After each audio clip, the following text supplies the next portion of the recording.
He said, man, that sure is some good-looking stagecoach. That's what they call a bus, a motorhome. Ernest Borgnine was known for his tough, larger-than-life personality both on and off the screen. But behind his legendary Hollywood career, there was one bitter grudge he never let go of. Despite working with some of the biggest names in the industry, one co-star did something so unforgivable that Borgnine carried the resentment for the rest of his life. Who was it? What happened between them? And why did this feud remain unresolved until the very end? Stay tuned as we uncover the shocking truth behind this Hollywood fallout. Ernest Borgnine, the tough guy who won Hollywood's heart, was one of Hollywood's most unforgettable stars. Known for his powerful performances and larger-than-life presence, he left an indelible mark on the industry with an acting career that spanned decades. His breakout role in From Here to Eternity, 1953, set the stage for an award-winning career, later earning him an Oscar for Marty and roles in classics like The Dirty Dozen. But before Hollywood, Borgnine spent a decade in the U.S. Navy, an experience that shaped his rugged persona and later influenced his acting. That military background made him a natural fit for tough roles, but nothing prepared him for playing Sergeant Fatso Judson. The character was sadistic and cruel, contrasting with Borgnine's real-life warmth. His most harrowing scene, where Judson viciously beats Frank Sinatra's character Angelo Maggio to death, was so intense that Sinatra initially doubted Borgnine could pull it off. That changed the moment the cameras rolled. To embody Judson's brutality, Borgnine isolated himself before filming, transforming into the character completely. His performance was so chilling that Sinatra refused to speak to him off-camera for weeks. Even crew members kept their distance. But the role took a toll on him. He later admitted to having nightmares for months. Audiences reacted even more strongly, unable to separate him from his character, some even sent death threats. Despite this, From Here to Eternity made Borgnine a star. Yet, just 2 years later, he shocked Hollywood by taking on a role opposite of Fatso Judson. In Marty, he played a kind-hearted, lonely butcher searching for love. "Well, could I speak to Miss Mary?" "Just tell her an old friend," he would say, a simple man with no trace of cruelty. The film was a gamble, shot on a mere $343,000 budget, but it resonated deeply with audiences. At the 1955 Academy Awards, Borgnine won Best Actor, beating legends like James Dean and Spencer Tracy. But he almost didn't get the role. Director Delbert Mann initially wanted Rod Steiger, who had played Marty in a TV version. Borgnine wasn't even considered at first, but a chance encounter at a Hollywood party changed that. His natural charm won over producers, landing him a screen test. His performance was so genuine that Mann later said, "Ernest Borgnine didn't act Marty, he was Marty." The film's success proved that Hollywood didn't need big stars or massive budgets to win audiences. Borgnine never allowed himself to be typecast. In 1967, at age 50, he took on General Worden in The Dirty Dozen, a film that became a cultural sensation. Ever committed to authenticity, he performed his own stunts, even executing a dangerous leap from a moving train. His younger co-stars, including Lee Marvin and Charles Bronson, were amazed by his stamina. 2 years later, he stunned audiences again with The Wild Bunch, one of the most violent westerns ever made. Playing the ruthless yet oddly likable Dutch Engstrom, Borgnine delivered a haunting scene, gunning down dozens of men while laughing maniacally. That eerie moment stayed with him for years. Despite his film success, his transition to television was equally surprising.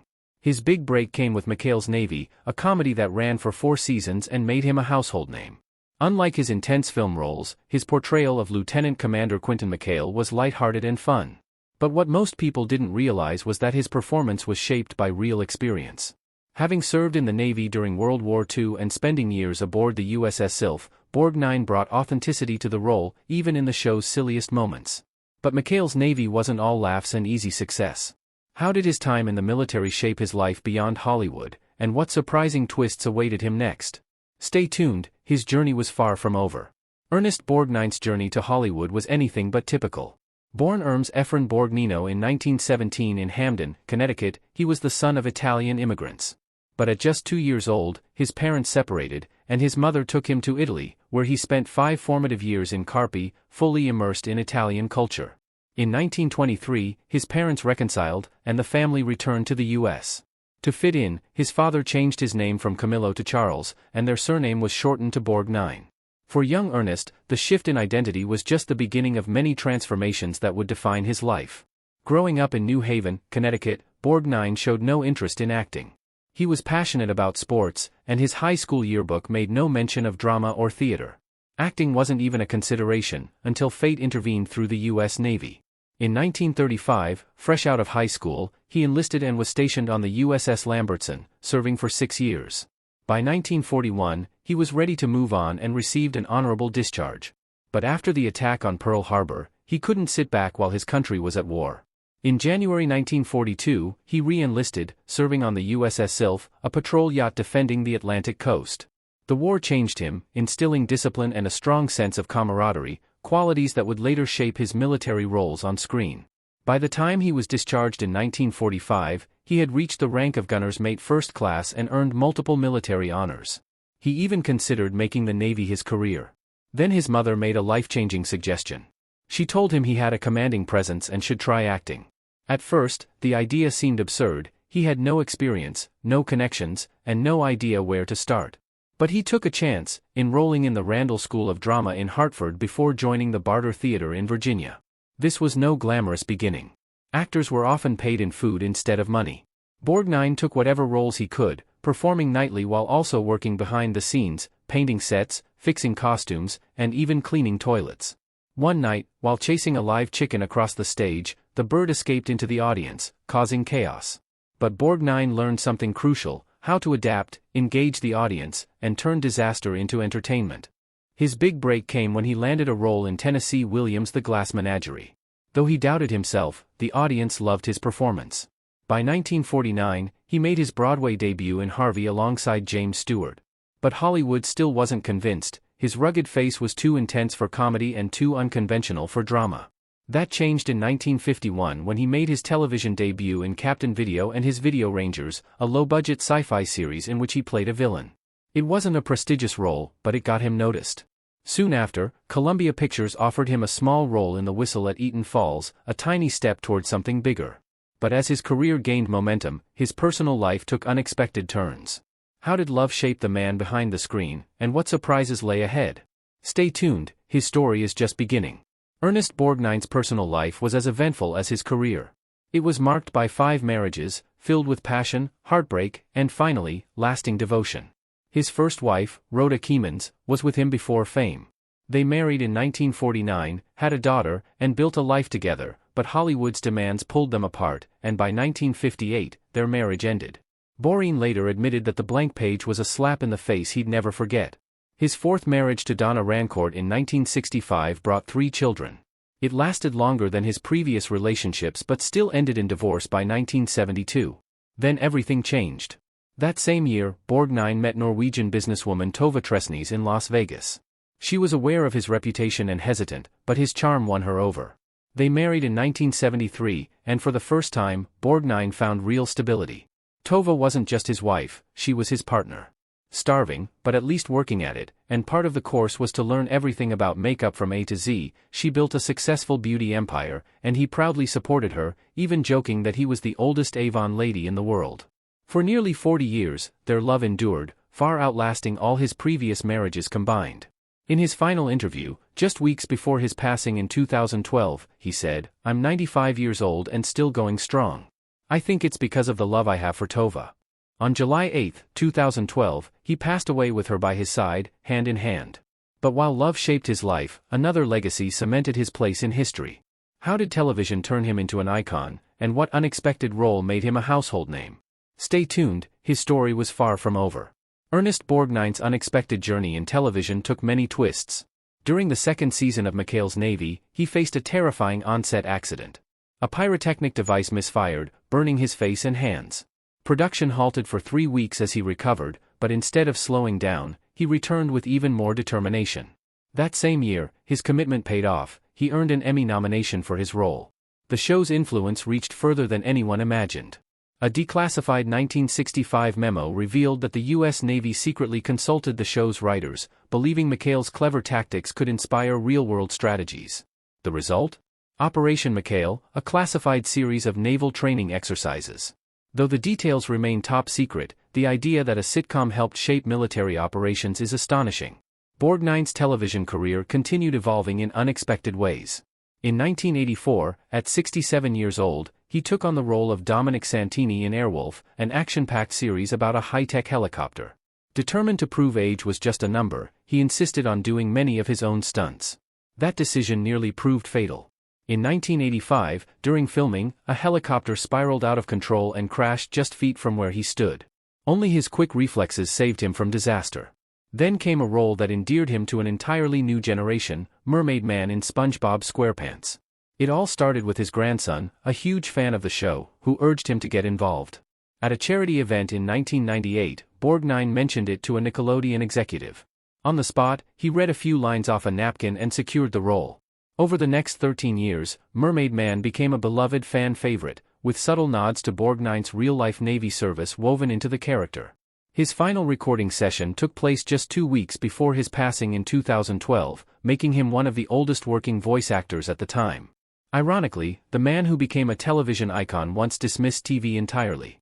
"Hey, you don't want to walk around down there, Snake," he once said.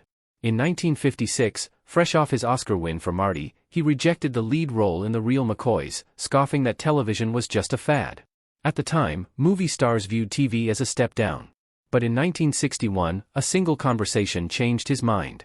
At a charity event, Borgnine met a terminally ill boy who told him that watching his films brought him joy during hospital stays. That moment hit him hard. He realized television wasn't just about entertainment, it was about connection. By the time he was ready to embrace TV, The Real McCoys was already a hit with Walter Brennan in the lead. It was a lesson he never forgot. So when McHale's Navy came along just months later, he seized the opportunity. Looking back, he admitted, "I was a fool to think TV was beneath me. It's not about the size of the screen, it's about the size of the audience's heart." But for all the friendships he made on set, there were some co-stars he could never forgive.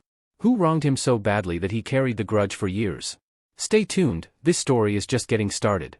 Hollywood thrives on egos, but Ernest Borgnine refused to bow to arrogance or betrayal. He was a man of respect, professionalism, and fierce loyalty. He had worked with the biggest names in the industry, but when one co-star went too far, it became personal. At first, things seemed fine, just another film, another role. But soon, Borgnine sensed something off. His co-stars weren't just difficult, they were dismissive, treating him like an afterthought. Borgnine had spent years earning his place, yet here was someone who acted as if he were just another extra. Then the moment came. During a tense scene, the actor did something unforgivable. Whether it was ego, carelessness, or sheer disrespect, they humiliated Borgnine in front of the entire cast and crew. It wasn't scripted, wasn't planned, just a raw moment of public ridicule. And worse, they laughed it off as if it were nothing. Wishing, waiting, wanting. Smiling, or maybe sometimes crying a little. Imagine that, a Hollywood legend belittled by someone who hadn't even earned their stripes. The set fell silent. Everyone waited for Borgnine's reaction. He wasn't the kind to let things slide. But instead of exploding, he did something more powerful, he let it burn inside him. From that moment on, he vowed never to work with this actor again. In interviews, he would dodge their name, his silence saying more than words ever could. This wasn't just another Hollywood clash, it was a lifelong grudge. But it didn't end on set. The tension followed Borgnine for years, shaping his career in ways no one saw coming. And here's the shocking twist, the actor who wronged him? None other than Frank Sinatra. Next, co-stars, but which ones crossed the line even further? When Spencer Tracy put Ernest Borgnine to the test, it became a defining moment. Ernest Borgnine had always looked up to Spencer Tracy, but sharing the screen with him in Bad Day at Black Rock was a different story. It wasn't just about admiration, it was about pressure. Filming began on July 12, 1954, in Lone Pine, California, under blistering 100 degrees heat, but Borgnine barely noticed. He was too preoccupied with proving himself alongside one of Hollywood's most respected actors. At 54, Tracy was already a two-time Oscar winner, known for his natural, almost effortless acting style. Borgnine, at 37, was still making a name for himself. The gap in experience was obvious in every scene. Tracy had a way of keeping his co-stars off balance, improvising, adjusting lines, and delivering them with such confidence that it was impossible to tell what was scripted and what wasn't. Borgnine struggled to keep up. One day, Tracy threw in an unexpected line during a tense moment. Borgnine froze. That take made it into the final cut. Director John Sturges preferred long, uninterrupted takes, a challenge for someone like Borgnine. On August 17, during a critical scene, he flubbed his lines 7 times. With each mistake, Tracy's frustration grew. Borgnine could feel himself shrinking. That tension bled into their performances, Borgnine as the short-tempered thug, Tracy as the relentless war veteran. But nothing compared to the diner fight scene filmed on August 23. Tracy's character had to take down Borgnine using only skill and precision. In real life, Borgnine was heavier, standing 5 feet 9 inches and weighing 210 pounds, while Tracy, though slightly taller at 5 feet 10 inches, was only 160 pounds. Their physical contrast made the fight even more gripping. After 7 takes, things got real. Borgnine accidentally landed a hard punch on Tracy's jaw. The set went silent. Tracy paused, then casually shrugged it off. Borgnine, already rattled, grew even more anxious. Then came the moment that haunted him for years. Tracy, locking eyes with him, delivered the line, "You're not only wrong, you're wrong at the top of your voice." Something about the way he said it cut deep, as if he weren't just speaking to the character but to Borgnine himself. The final part of the fight required Tracy to flip Borgnine onto a table with a one-armed judo throw. No stunt doubles, just 2 exhausted actors pushing through. The last take was filmed at exactly 4:17 p.m., capturing every drop of sweat, frustration, and intensity. Something changed after that fight. Tracy, who had spent most of the shoot keeping Borgnine on edge, suddenly saw him in a new light. Not long after, he did something unexpected. He recommended Borgnine for Marty in 1955, the very role that would earn him an Oscar. Ernest Borgnine's on-set battles weren't limited to Spencer Tracy. Working with Shelley Winters on the Poseidon Adventure, 1972, was no easy feat. Both were strong-willed, and their clashing personalities made filming tense. Borgnine played a tough detective, Winters his equally determined wife. Behind the scenes, Winters was demanding. She arrived one day with a 20-page character backstory and insisted on rewriting lines. Borgnine, caught in the middle, later admitted she was exhausting to work with. The toughest moment came during an underwater scene. At 51, Winters insisted on doing her own stunts, determined to prove she could still swim like a champion. A quick shoot turned into a grueling 14-hour day, with 65 takes testing everyone's patience. Borgnine called it one of the hardest days of his career. Yet, Winters' dedication paid off. She earned an Academy Award nomination. Despite the tension, Borgnine later admitted she was unpredictable but undeniably talented. But nothing compared to Johnny Guitar, 1954, where Borgnine found himself in the middle of Hollywood's most infamous feud, Joan Crawford versus Mercedes McCambridge. The two actresses despised each other. One day, Crawford grabbed McCambridge's costumes and threw them onto the highway. The tension was unbearable. Refusing to share the same space, their scenes had to be filmed separately. But on September 3, a shouting match turned physical, and Borgnine, along with Sterling Hayden, had to pull them apart. He later called it the most unprofessional moment he'd ever witnessed. Despite Crawford's infamous temper, she never turned on Borgnine. But he saw her fury firsthand, throwing hot coffee at an assistant, screaming at crew members. Reflecting years later, he summed it up, working with Joan was like walking on eggshells while juggling dynamite. Brilliant, but terrifying. What do you think about the conflict between them? We would love to hear your thoughts in the comments section. Don't forget to like and subscribe.